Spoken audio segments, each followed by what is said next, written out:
I personally have had over 30 years experience in this field in a variety of jobs and test development projects. Related to the topic for tonight, I've used community members in entry-level processes, manager level like captain in a police department, and police and fire chief assessments. Thank you, Shane. Eric, go ahead. Good evening, everyone. My name is Eric Hutchison. I am the owner of Hutchison Consulting. I work with individuals and organizations. I've also had experience in public safety, working on job analysis, training of community evaluators, and the design and administration of assessments. I have conducted research on the effect of community involvement in police officer selection, and I'm currently working on a study to examine the perceptions of participants in that process as well. I'm excited to be here tonight. Thank you.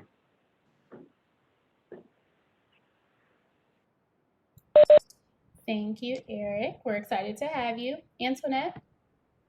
Good evening, everyone. Again, Macy and Siobhan, thank you for having me. My name is Antoinette Tull. I am the HR Division Chief for the Richmond, Virginia Police Department. I have over 25 years of experience in human resources. For the past 13 and a half years, I have been the HR Division Chief here in Richmond. My responsibilities include recruitment and staffing, our disciplinary review office, as well as our assessment center promotional process, risk management, and organizational compliance. I will say that throughout the years, depending upon my administration, we have utilized community partners.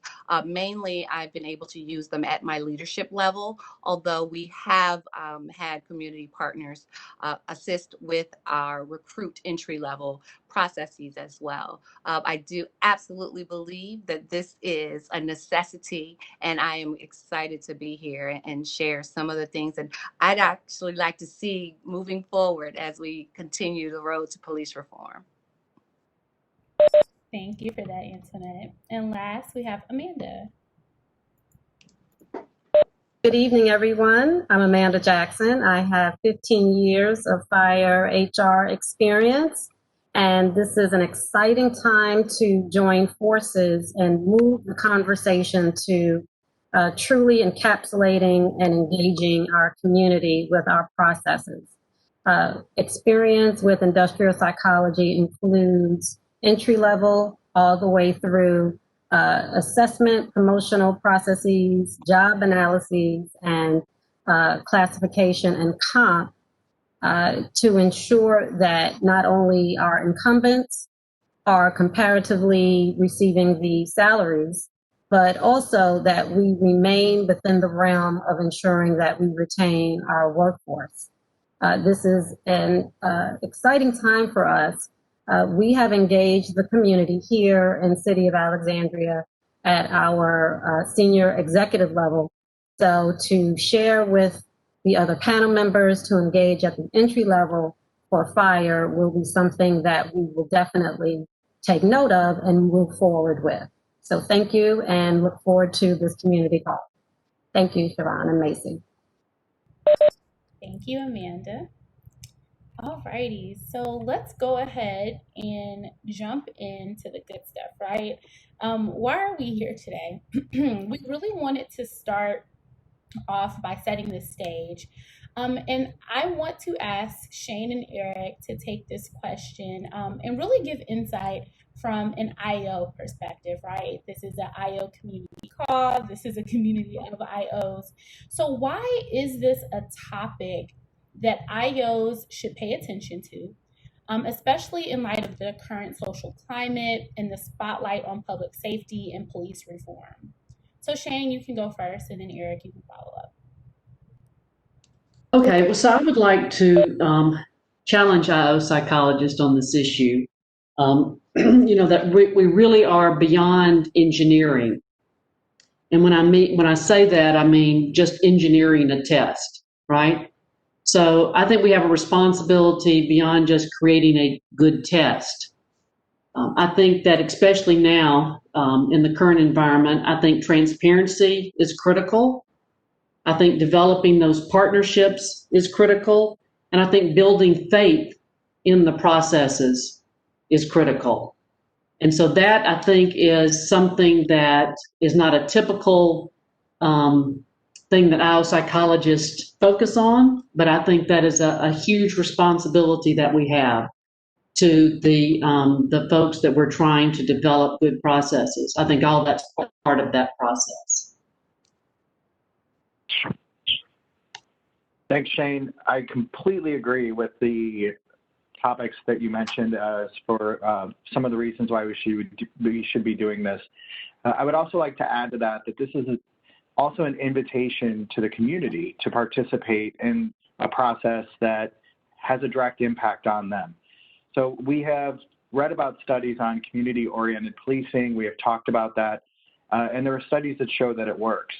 In the research conducted on community evaluators, participants in a selection process, we'll talk a little bit more about that later, but in a standardized system, there is evidence that there is not an impact on outcomes based on gender, race, and ethnicity with or without the use of community evaluators. So based on that evidence there, integrating trained members into a structured process is a way to engage the community, contribute to the transparency that Shane mentioned, and also start working on improving those relationships where the community is interacting with uniform on their turf.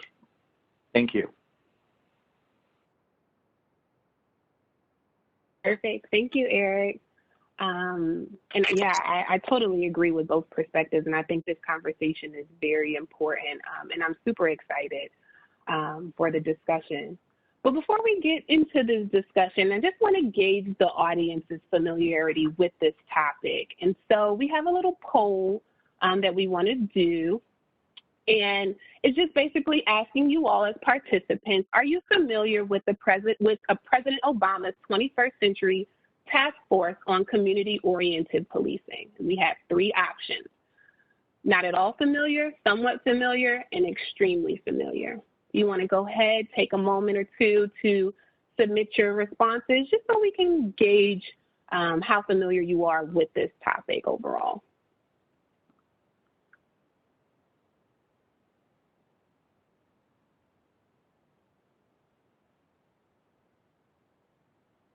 Take about a minute or two as those responses are trickling in.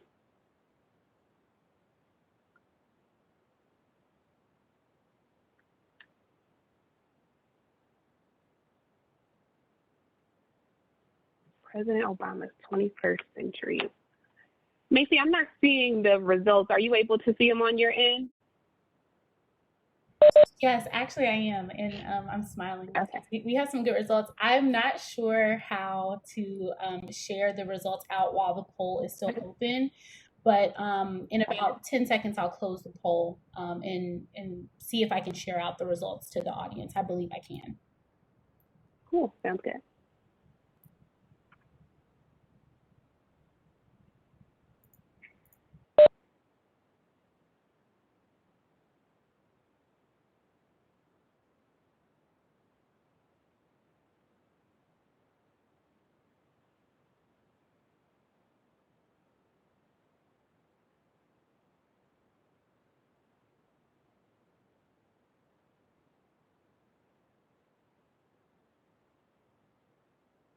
All right.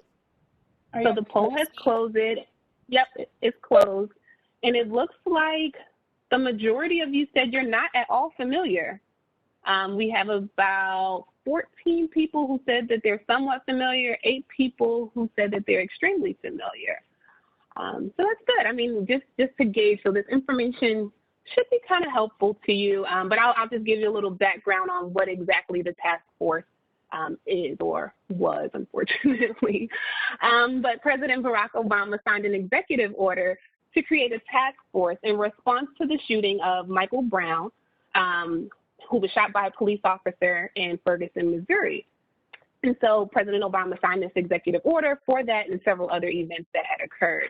The task force included academics, law enforcement officials, civil rights activists who all came together with the main goal of identifying best practices and recommendations that they would propose to the president on how policing practices can promote effective crime prevention while also building the trust of the public, right?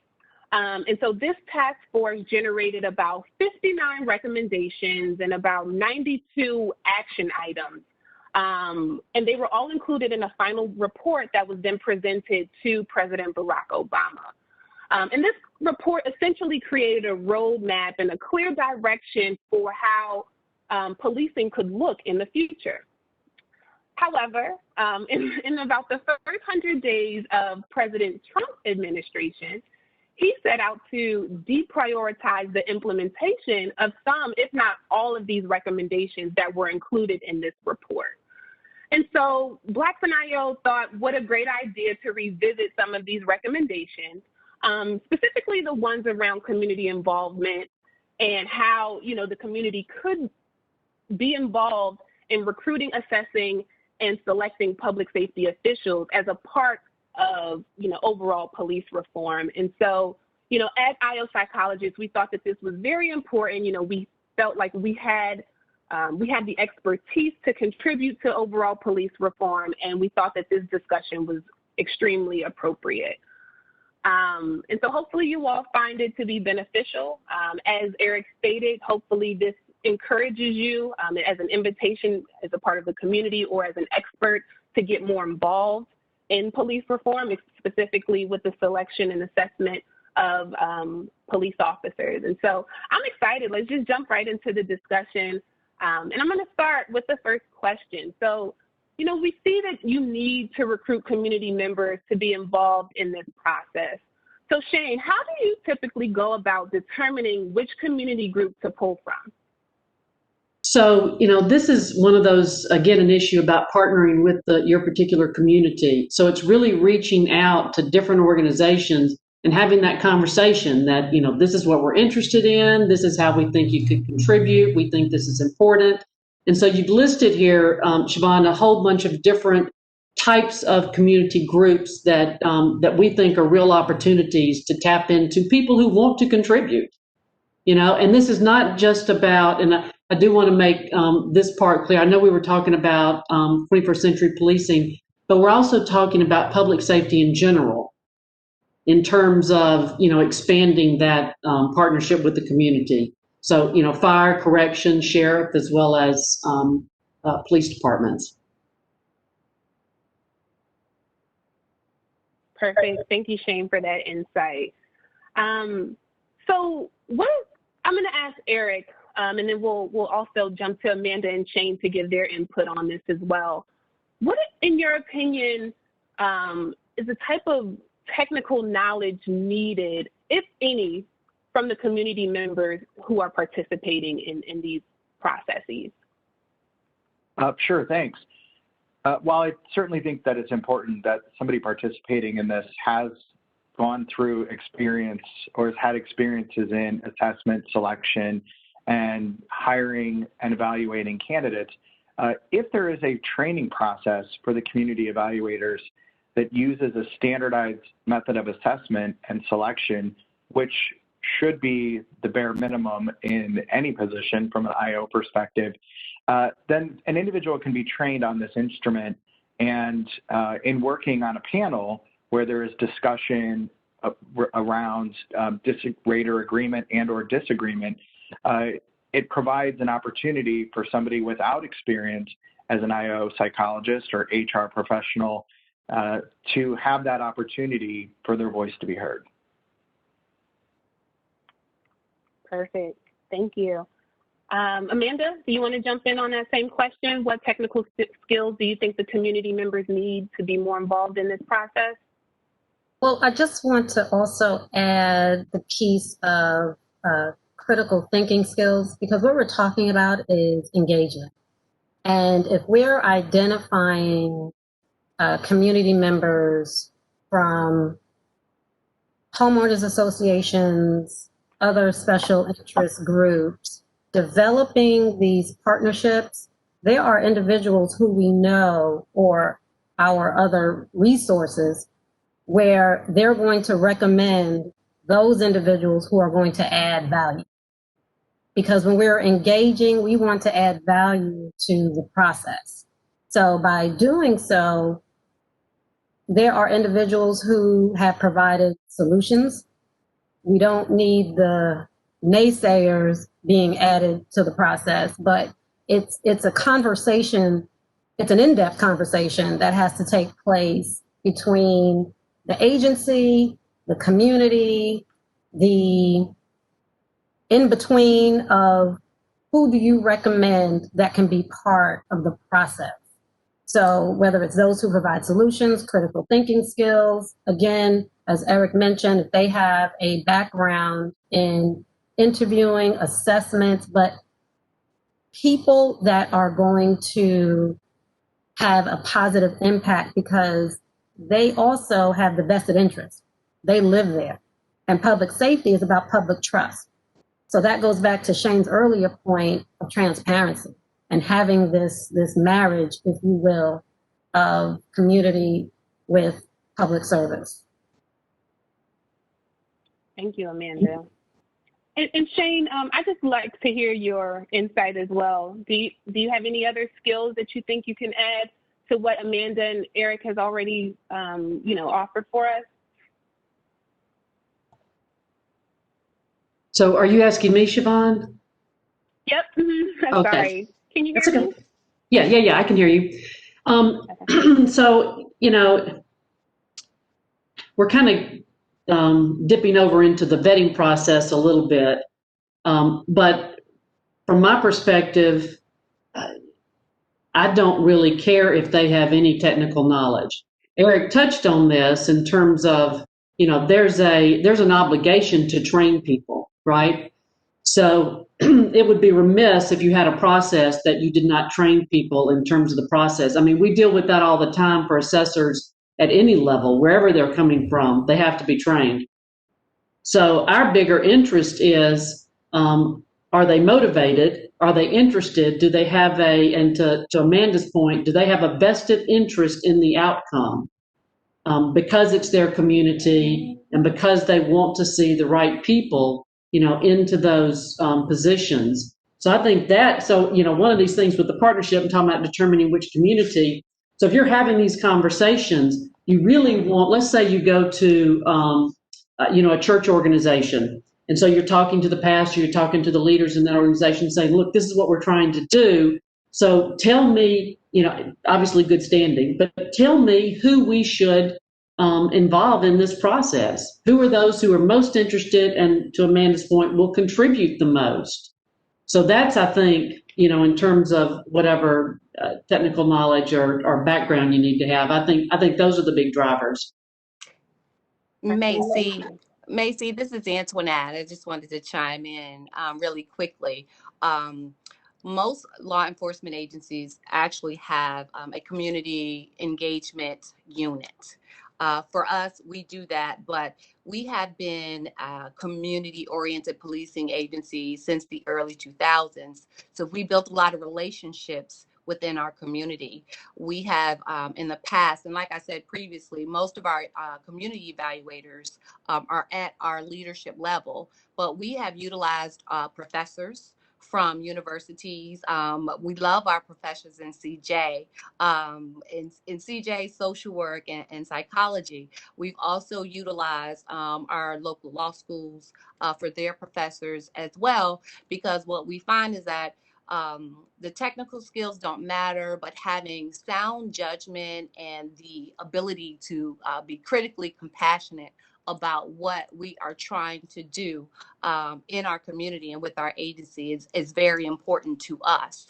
But like Eric said, having we place them through a process for training, not only in the beginning in terms of evaluation, in terms of being on the panel. Like, we put them through a training for employment law to ensure that they understand the aspects of employment law that may affect the interview process. But then they also go through the evaluation training for rater and disagreement and agreement. But those, I completely agree with everyone on the panel that those are key skill sets that they all need to have. Perfect. Thank you, Antoinette. And you kind of jumped into the next question, just kind of talking about what that vetting process looks like. So thank you for that segue. But to jump into that next question, what is the vetting process look like for these individuals? Are there any special considerations or concerns that we should take into account when we're vetting these community members to be involved in these selection processes? And I'd like to hear from Shane and Eric from a selection perspective. Right. So from my perspective, I think I mentioned good standing. You would want people to be volunteered who are in good standing in the community, are interested. And I think the other piece that you really have to be careful about is making sure that they don't have, for example, any relatives who are going through that particular process, because that creates an obvious conflict of interest. So that's something that you would also need to, to be sensitive to. Got it. And I would add that they have the time. They have to be committed, yeah. Yeah, so you would need, this goes, I think is probably part of another conversation in here, but in terms of expectations, they need to know that they have to make that commitment, so again, to the training piece of it, and then, to knowing what their availability is. It can't just be kind of a jump in and jump out part of the process. Thank you, Shane. Eric, you have anything else to add to the vetting process? I do, thanks. I agree with the selection methods and the types of assessment that both Antoinette and Shane mentioned. I think also looking at an individual's motivation. So if that is intrinsic, like they want to contribute, they want to help building this bridge between uniform and the public, that is something I think that is very important. So that perception that they have coming into the process. In some cities, evaluators are compensated for their time, that it is not a volunteer position. But if this is truly an extrinsic motivation, they're doing it for the pay, like, hey, this is a great contract gig, may weigh in on the decision-making process on inviting somebody into such an important activity. Right. Makes a lot of sense. Thank you, Eric. Right. So now, as we see, there's a lot that goes into selecting community partners, determining who's going to get involved, talking about what the vetting process looks like. So now we're going to talk a little bit about what the benefits are of using community partnerships. And I'll turn it over to Macy, who will get this discussion started. Thank you, Siobhan. Alrighty, so first off, I'd just like to remind everyone, if you do have any questions, feel free to drop them in the chat box as we continue on our discussion. But really to hop right into the benefits, Amanda, I'd like to hear from you and about your perspective on some of the benefits of using this technique when selecting high-level officers or officials within the fire department. And Shane, then if you wanted to follow up and share your experience when selecting entry-level folks. So in the city of Alexandria, I will say we used for the first time a member of our community, and the results were just fantastic. It takes fire just a little bit longer. It seems to sort of catch up. So initially, because it was so new for us, there was a tiny bit of, will this work? But with the introduction to the, let me back up. The individual that was chosen was a relationship that had been formed with the current fire chief. and a few other community members. We just started a community academy about a year or so ago. So while we were being introduced to the selected community member, there was this natural bond that formed, and we were truly pleasantly pleased with his contribution to the panel, with his objectivity, because at a certain level in these professions, and Antoinette will probably nod, when you get to a certain level, everyone seems to know everyone, because the pool shrinks a bit, especially in the DC metro area. So we had familiarity with a few of these individuals, but the community member did not know anyone. And so his perspective was fresh, it was clear, it was purely objective. And we have said that we're not just going to add one, but we're really going to add more community members, because sometimes we need this. When you've been in this for so long, sometimes we get tunnel vision. And it was one of the best selection processes, and it was for our number 2 rank. And we had to hire 2 assistant fire chiefs at the same time.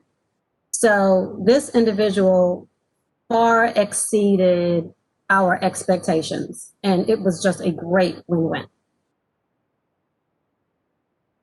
I totally agree. I completely agree. One of the issues we're seeing in law enforcement right now is the familiarity with everyone in law enforcement. They look alike, they think alike. It's the group think. And so bringing in a fresh perspective who has very sound judgment and an understanding of what leadership in crisis moments mean, it's a win for everyone. We do get tunnel vision. Sometimes you see the same thing, and we've seen it on television. The same thing plays over again and again and again. And to get away from that, you have to have someone from the outside to come in with a fresh voice. And I will say one of the other things in vetting is ensuring that the individual who's sitting there understands that the value of their contribution is going to matter, but not only that it matters, but it carries the same weight as the other individuals who are on the panel. We only utilize one community person on our panel, but we make sure they understand that their contribution it matters just as much as the other panel members, so that they know that they can be as vocal as they need to be for us to have an understanding of what they see in our candidates. And it's worked for us extremely well. Thanks for that, Antoinette. Thanks for that insight. And Amanda, Amanda, it really sounds like when you utilize the community member for the fire chief or assistant fire chief positions, it sounded like the best case scenario, right? Especially when we talked about building that bond out. So thank you both for that insight. And Shane, did you want to chat a little bit about the entry level positions that you've used this method for? Yeah, I'll touch on the entry level, and I did want to touch on the police and fire chief executive level just briefly. Absolutely. But we've done, and this was actually many years ago, so this, it's not a new concept, but it is one that has not gotten enough attention because, so it's nice that we're at this point in time to kind of raise its profile and the value of it. So we ran a process, and a little bit different than Amanda and Antoinette were talking about. We've done it with all community members before. We did it for an entry-level firefighter position, and we had about 30 different panels that were running at the same time, all community members. We ran about 200 or 300 candidates through in a day. and they were evaluating skills that, do not need firefighting experience. They're really, we're touching on the kind of skills like interpersonal, teamwork, communication, decision making, the kinds of things that will make somebody successful in addition to the technical skills that they'll learn in the academy. And one of the advantages that we've seen by using all community members is as compared to using, an all firefighter panel as an example. When you have all firefighters on the panel, there's a tendency to have to fight the bias toward wanting someone to have had some experience in firefighting. And we know if at the entry level you do that, it continues a similarity error, if you want to think of it like that. So you're really starting to get clones of firefighters, and that can perpetuate, the adverse impact issue. So you take that out of it, and you have all community members, and you don't have that, that same kind of bias. You may have other biases that you're trying to train people to avoid, but you don't have that particular bias. So anyhow, so that was, very successful. We've done the police and fire chief at the executive level. We've used all community members.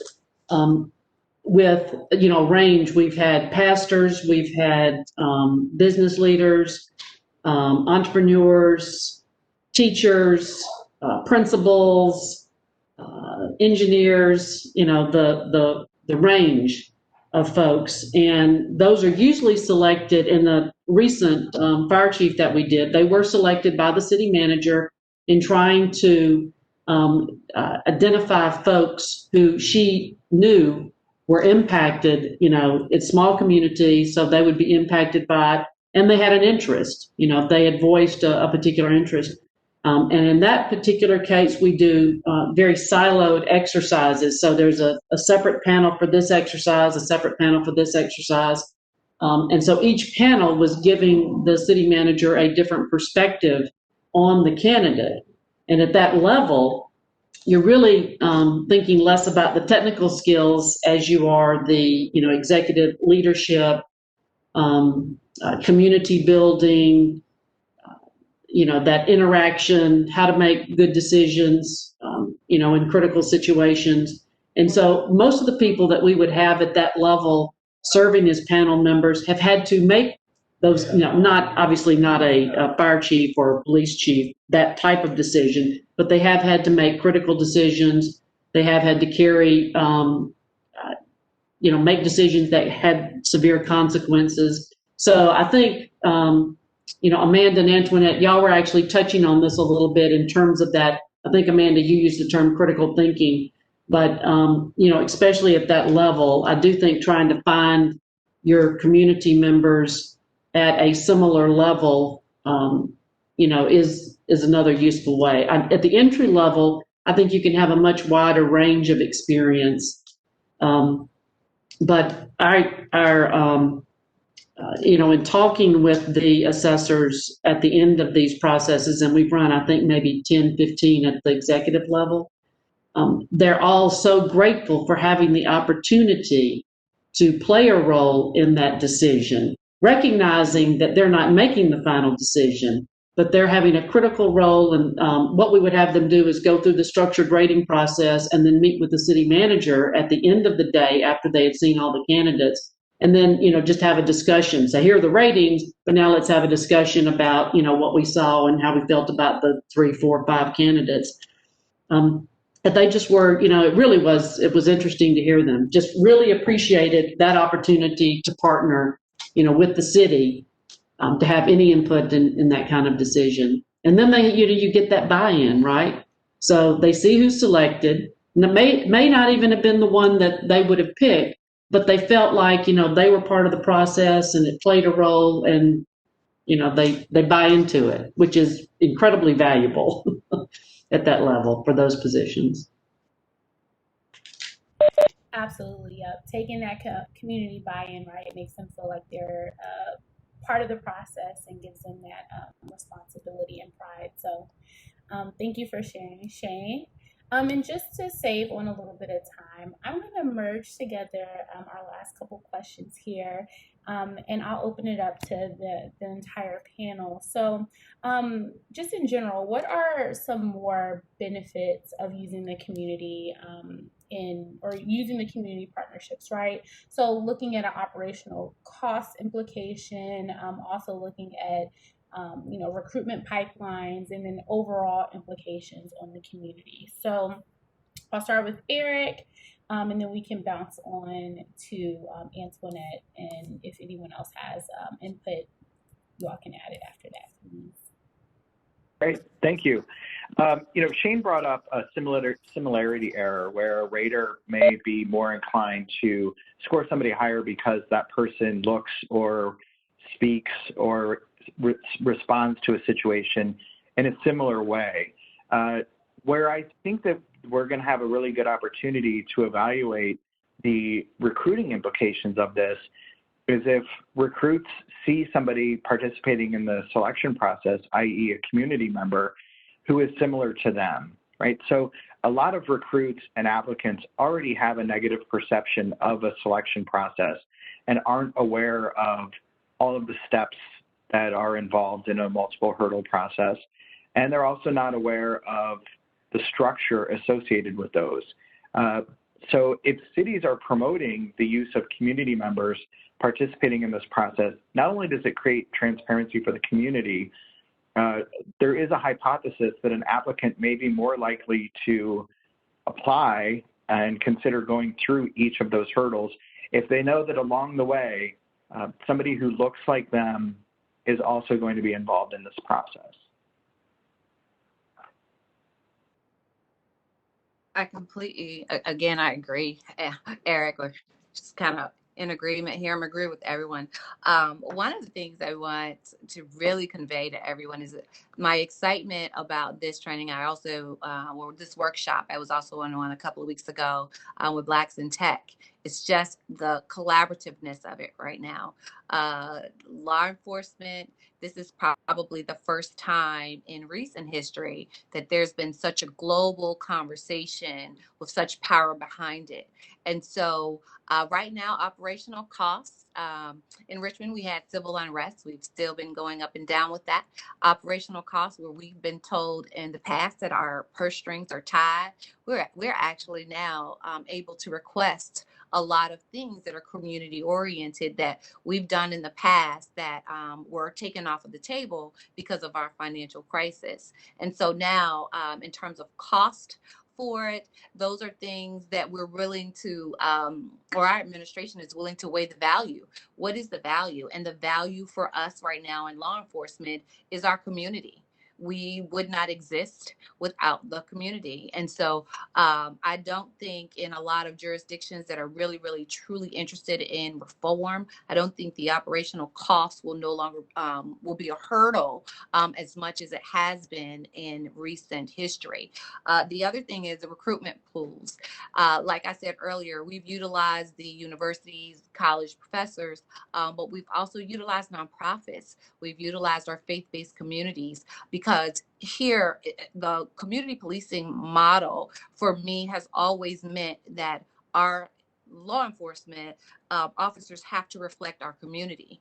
And so we've used our LGBT associations here in Richmond to sit on our panels simply because we've needed to understand how we can better serve them, because the feedback we had on our citizen surveys stated that they didn't feel as if they were served well.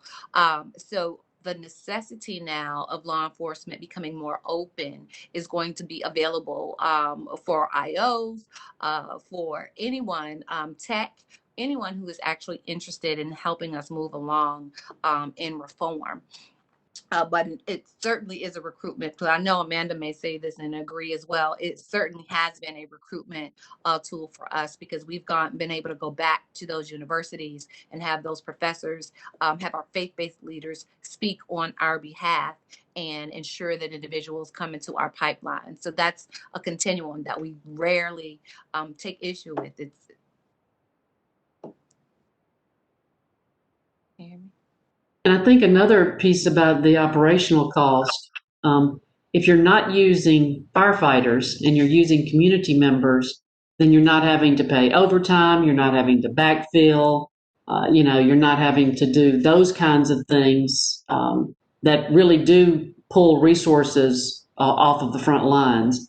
So that's a whole nother opportunity in terms of expanding your ability to do the interviewing, more frequently potentially than if you were having to pull firefighters or whoever, off the front line. So I think that's a real opportunity. And I think Eric's point is a really good one about the visual. So you have that diversity on your panels from the community, and along with the pipeline issue, it really forms that connection. So I see people who look like me. I'm on the panel. I know how the process works. I believe in it. I'm going to go tell people, so it's really this continuous circle that I think is one of the best benefits of the process.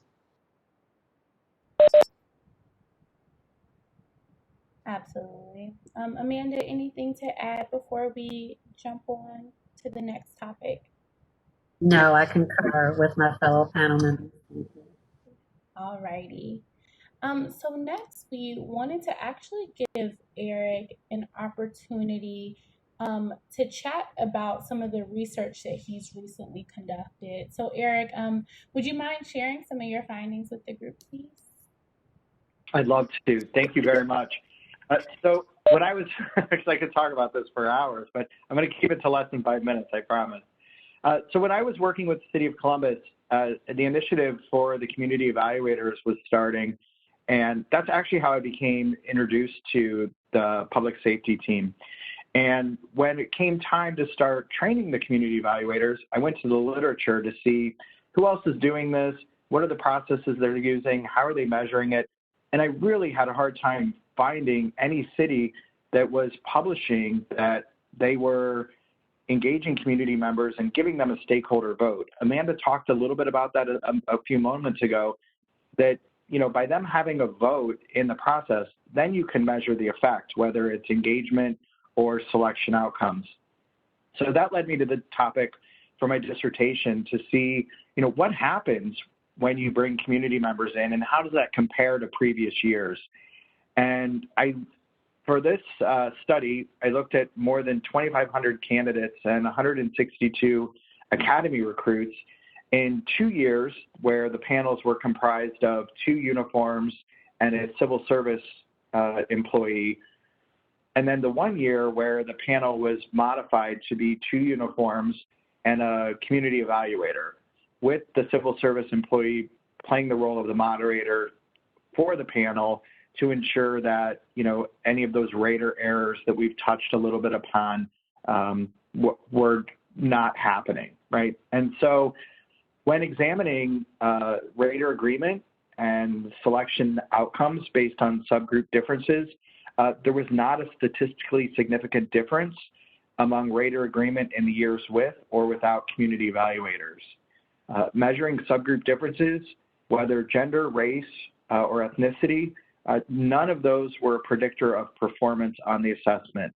So from an adverse impact perspective, those numbers looked very promising for the city, both with and without community evaluators. One additional measurement was to see if this method, which was a video-based situational judgment test, evaluated using a rating scale based on competencies and a job analysis, whether this was a predictor of performance or graduation from the academy.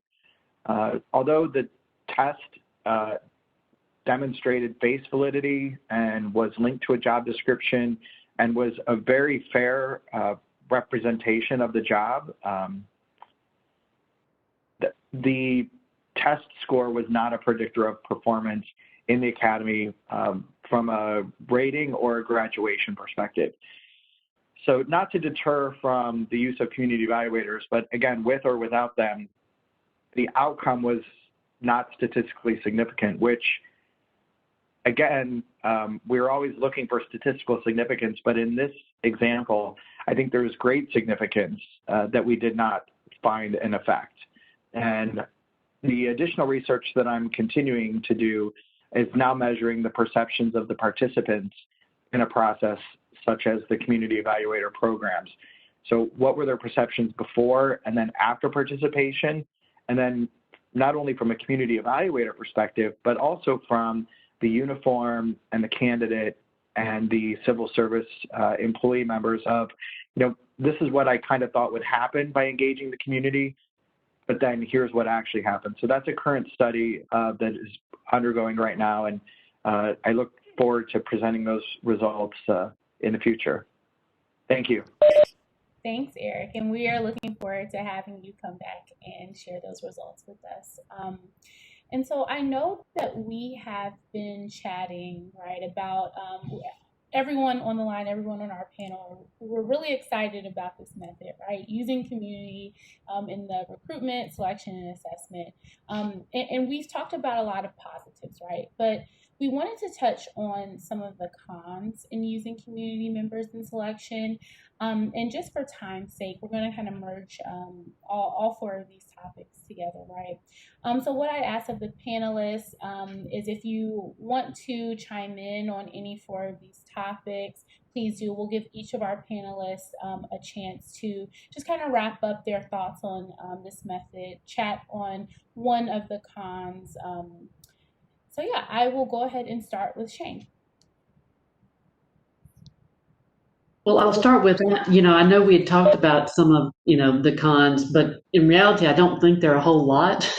I think that's, the lesser side. I think really the challenge is convincing the organization or the department of the value. And that's where you get some of that pushback. And we certainly have had clients who say, we don't want community members on the panel. So that I think is an educating, communicating piece. And I think on the flip side of that, I think making sure you set the right expectations for your community members so they know what their role is and what their input, how that input is going to be used. So they don't expect that they're having, for example, they're not going to pick the police chief as an example. They play a role in it, but they're not going to make the final selection. So I think being really clear about that can avoid some of the cons, in terms of participation, their perception. Thanks, Shane. Yes, I agree. There are not a lot of cons, but just some things that you have to touch on to make sure the process goes through smoothly, right? So, Amanda, what about you? Do you want to touch on any of these topics? I agree. There really aren't that many cons. Full disclosure, being clear with the expectations, doing all the legwork up front. We actually did this process in May. So we were fully virtual and we took extra steps and measures to ensure the documentation, the rater sheets, everything was picked up immediately after we had a social distancing format to ensure that the information was provided back to headquarters in real time. We had people on different shifts. So other than that, I would say there isn't really a lot of cons. Thanks, Amanda. Antoinette? With both, I think the one con is the confidentiality piece and ensuring that along with those expectations that are set up front, that is set as an expectation. Sometimes we have a tendency to share outside of the realm that we should. And so ensuring that the community member understands the confidentiality of it, even whether or not that person is their top choice or not, ensuring that they, don't share too much information with anyone outside of the process it's extremely important.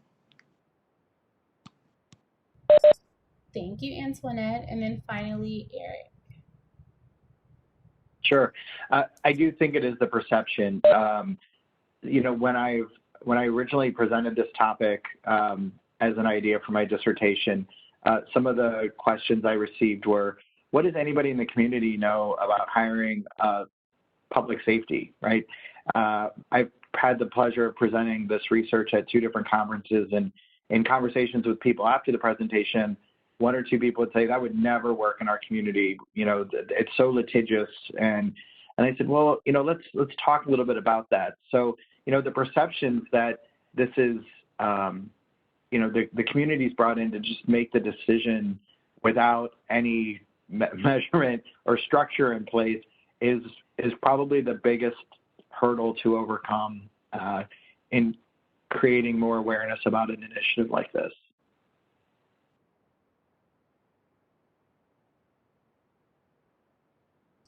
Perfect. Go ahead, Siobhan. Oh, I was just gonna say, all great topics. I think me personally, I love the fact that there aren't too many cons because, I think it's very important for us to include the community. And just hearing from all of our experts tonight, I can get an overall theme that, it's more beneficial to include the community in these selection procedures than it is, not to. And so I think that we should just get to work. I think there's a lot of work to be done. And just for the sake of time, I did want to get to some of the questions that we had in our chat box. There was a question for Amanda. What was the criteria for community member selection? How do you or your team go about determining the selection criteria? Well, in public safety, there is a chain of command. So I will say we were an exception to the norm. The community member, his home was next to one of our stations. And turns out he's an organizational consultant. So in conversations with the fire chief, it was a timing. It was truly a perfect timing. So I think for our first community member to begin, the bar was set too high because I don't know if we're going to have that perfect scenario again. So fortunately, his background matched our need. So it was truly a win-win for us. Moving forward, we're actually talking about how we can create a vetting process so that there's actually something in writing. This was a bit by happenstance, and it worked for us, but that's not a process that's good. I will say we need some measures in place. We need some criteria in place. He happened to be at the right place at the right time. Great. Thank you for that. And thank you for the question. Mm-hmm. And so we're at 7 o'clock. I just want to say what a great discussion this was on how the community can get more involved in the assessment and selection of our law enforcement officers. As we see, there aren't too many technical skills required to participate in these types of processes, but it does require an invested interest and a level of commitment to the process. This discussion also revealed, great benefits for all stakeholders involved in the process. And Eric's research even supported that it wouldn't hurt to include the community in the selection procedures. Hopefully, we as IO psychologists can continue this discussion on how we can make a lasting impact on public safety reform. You all are here because you clearly want to make a difference. And so hopefully as IO psychologists, we can all come together using our expertise to really make a lasting impact. We thank you all so much for participating in tonight's call. We thank you to our esteemed panelists for your experiences and your expertise this evening, all of your recommendations. If there are any other questions that you all have, if there's anything that you want to include, you can contact us. Our website is blacksandIOpsych.com. You can also send us an email at blacksandIOpsych@gmail.com.